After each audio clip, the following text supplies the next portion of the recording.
بسم اللہ الرحمن الرحیم۔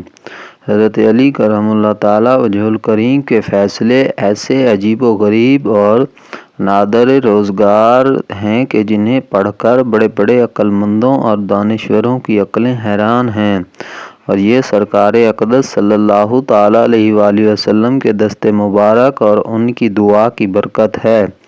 خود حضرت علی کرم اللہ تعالیٰ وجہ الکریم فرماتے ہیں کہ نبی کریم صلی اللہ تعالیٰ علیہ وآلہ وسلم نے مجھے یمن کی جانب قاضی بنا کر بھیجنا چاہا تو میں نے عرض کیا، یا رسول اللہ صلی اللہ تعالیٰ علیہ وآلہ وسلم، میں ابھی ناتجربہ کار جوان ہوں، معاملات طے کرنا نہیں جانتا، اور آپ مجھے یمن بھیجتے ہیں۔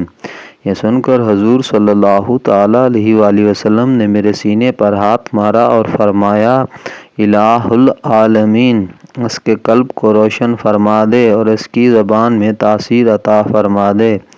قسم ہے اس ذات کی جو چھوٹے سے بیج سے بڑا درخت پیدا کرتا ہے۔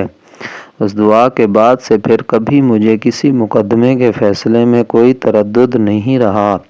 بغیر کسی شک و شبے کے میں نے ہر مقدمے کا تصفیہ کر دیا۔ حضرت براء بن عازب رضی اللہ تعالیٰ عنہ سے روایت ہے کہ یمن کے ایک شخص نے اپنے غلام کو اپنے لڑکے کے ساتھ کوفہ بھیجا۔ اتفاق سے راستے میں دونوں نے آپس میں جھگڑا کیا۔ لڑکے نے غلام کو مارا اور غلام نے اسے گالیاں دی۔ کوفہ پہنچ کر غلام نے دعویٰ کیا کہ یہ لڑکا میرا غلام ہے اور اسے بیچنا چاہا۔ یہ مقدمہ حضرت علی کرم اللہ تعالیٰ وجہ الکریم کی عدالت میں پہنچا۔ آپ نے خادم کمبر سے فرمایا کہ اس کمرے کی دیوار میں 2 بڑے بڑے سوراخ بناؤ اور ان دونوں سے کہو کہ اپنے اپنے سر ان سوراخوں سے باہر نکالیں۔ جب یہ سب ہو گیا تو آپ نے فرمایا، اے کمبر، رسول اللہ صلی اللہ تعالیٰ علیہ وآلہ وسلم کی تلوار لاؤ۔ جب حضرت کمبر تلوار لے کر آئے تو آپ نے فرمایا، فوراً غلام کا سر کاٹ لو۔ اتنا سنتے ہی غلام نے فوراً اپنا سر اندر کھینچ لیا اور دوسرا نوجوان اپنی حالت پر قائم رہا۔